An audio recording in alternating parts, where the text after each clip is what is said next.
Perencana Keuangan Mike Rini Sutikno bersama kami di Kompas Bisnis. Saudara, kita lanjutkan dialog soal perspektif bangkit dari resesi lewat dapur rumah tangga sehari-hari. Nah, poinnya adalah Mbak Mike sebenarnya harus menghindari utang dan juga tambah dana darurat. Masing-masing Mbak Mike, kenapa hal ini harus dilakukan? Kalau misalnya utang untuk keperluan produktif, bisa nggak? Boleh nggak? Kalau saya lihat ya justru kan tingkat suku bunga lagi turun ya, makanya Mhm. saya nggak heran gitu kalau ternyata orang belanja dengan menggunakan cicilan malah meningkat ya. Mhm. Begini, kalau hanya untuk belanja dapur ya, kemudian juga untuk yang sifatnya misalnya tidak ada tujuan produktifnya gitu, Konsumtif nggak hindarilah boleh? ya hindarilah mengambil barang cicilan gitu ya, yang hanya untuk memuaskan karena misalnya Anda stres di rumah gitu. Jadi kayaknya enak nih beli baju baru atau misalnya Atau ps intinya. lima nih kan karena di rumah aja jadi harus main game gitu nggak boleh?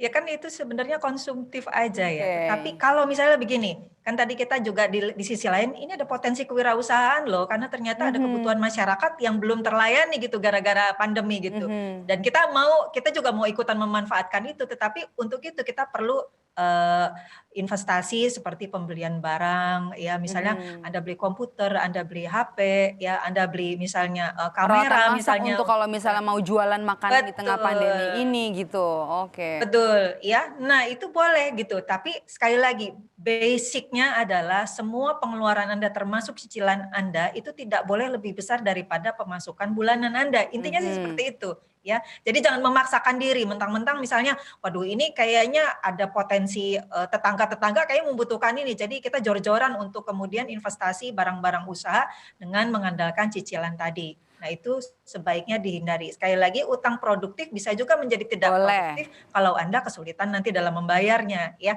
gitu. harus ada Itu jadi pertimbangannya ya? betul, ya. Jadi sesuai dengan kemampuan keuangan kita. Kan kita akan menghadapi resesi dengan, sesuai dengan apa, yang ketidakpastiannya masih besar gitu. Ya Mhm. jadi jangan kita terlalu over optimis gitu, Oke, sedang-sedang aja, harus balance aja. hati-hati. Nah, kalau kita bicara soal dana darurat juga nih, Mbak Mika, jika penghasilan kita nggak naik nih selama pandemi, kemudian juga bahkan turun dan juga ada pengeluaran-pengeluaran lainnya. Bagaimana kalau misalnya aset emas kita jual sebagai dana darurat, apa harus dibiarkan dalam bentuk emas saja? Pilihan mana yang harus Ya, diambil? jadi kalau misalnya dana darurat memang pada saat kita seperti ini itu kita harus, mampu untuk menjaga dana dana darurat tersebut ya supaya tidak cepat habis. Yang kedua kalau kita mampu kita naikkan dana darurat kita. Misalnya sebelumnya Anda punya dana darurat misalnya 3 kali pengeluaran keluarga Anda per bulan. Mhm. Sekarang Kalau harus Anda berapa punya kali? kemampuan naikkan menjadi 4 atau 5 atau 6 gitu Mhm. ya. Setidaknya dana darurat yang ada sekarang Anda simpan baik-baik supaya dia tidak berkurang kecuali terpaksa karena memang ada kondisi darurat. Lebih baik adalah jika kalau Anda memiliki ternyata penghasilan Anda masih terima secara utuh. Berarti ada beberapa pengeluaran yang misalnya kalau Anda kerja dari rumah mungkin ada surplus. Nah, surplus itu sebaiknya dialokasikan ke dana darurat, bukan beli Mmm, barang-barang konsumtif. yang karena diskon kemudian Anda gatel gitu mau beli, jangan begitu, ya. Mhm. Jadi lebih baik dana daruratnya yang ditambah, itu artinya investasi tambahan untuk dana darurat. Biar lebih aman juga nanti ke depannya ya, Mbak Mike?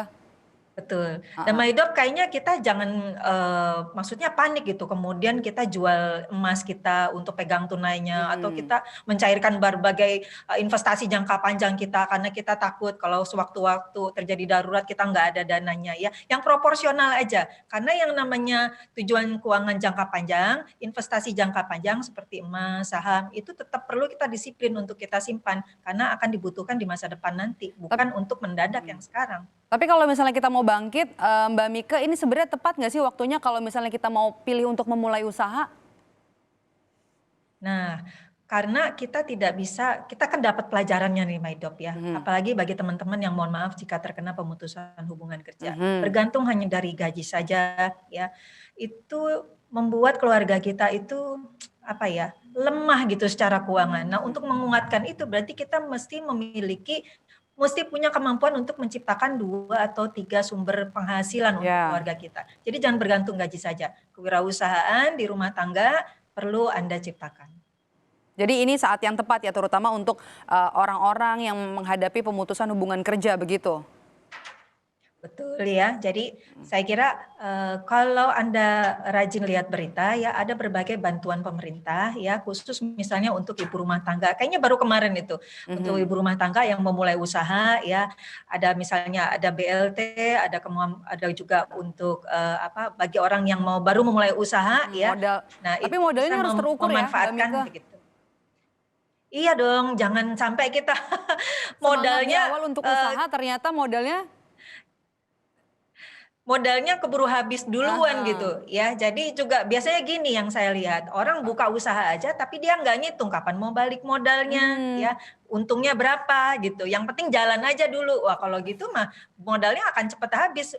Padahal tujuan Baru buka utamanya sebulan juga adalah udah untuk tutup. jadi sumber pendapatan begitu ya. Iya, itu harus jadi sumber pendapatan yang namanya usaha. Ya awal-awal kita kerjakan sendiri semuanya ya, tetapi kalau kita punya rencana yang jelas, yang akan membeli market kita atau pelanggan kita Harus betul-betul jelas. yakin mereka itu siapa ya.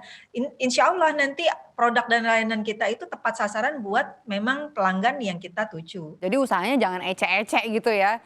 Udah jualan, oke, ini modal, ini jualan, Jangan nggak mikirin. ikut-ikutan. Nah, mungkin Ah, maksudnya MyDoc jangan ikut-ikutan ya. Kita benar-benar nggak semuanya orang bisa kita layani dengan produk dan layanan kita ya, tetapi kita memang perlu memastikan siapa nih yang akan membeli produk dan layanan kita sehingga modal usaha itu benar-benar optimal. Kalau mau usaha jangan latah, intinya begitu kali ya Mbak Mika ya, karena ikut-ikutan Iya, aja. Nah, jualan Mbak masker, Mika jualan terakhir deh. desinfektan.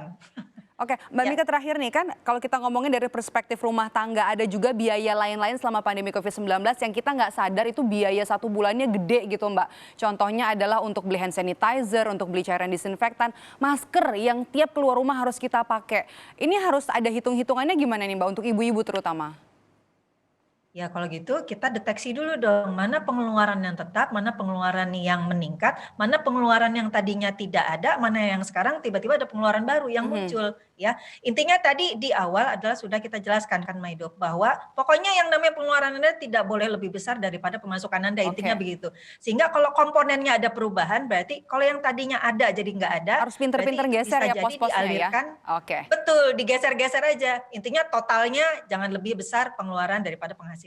Oke, baik, terima kasih sudah bergabung dan juga memberikan inspirasi untuk ibu-ibu yang nanti berusaha untuk bangkit mengatur kondisi keuangan dan juga pengeluaran rumah tangganya. Mike Rini Sutikno, perencana keuangan dari MRE telah bergabung bersama kami. Saya terus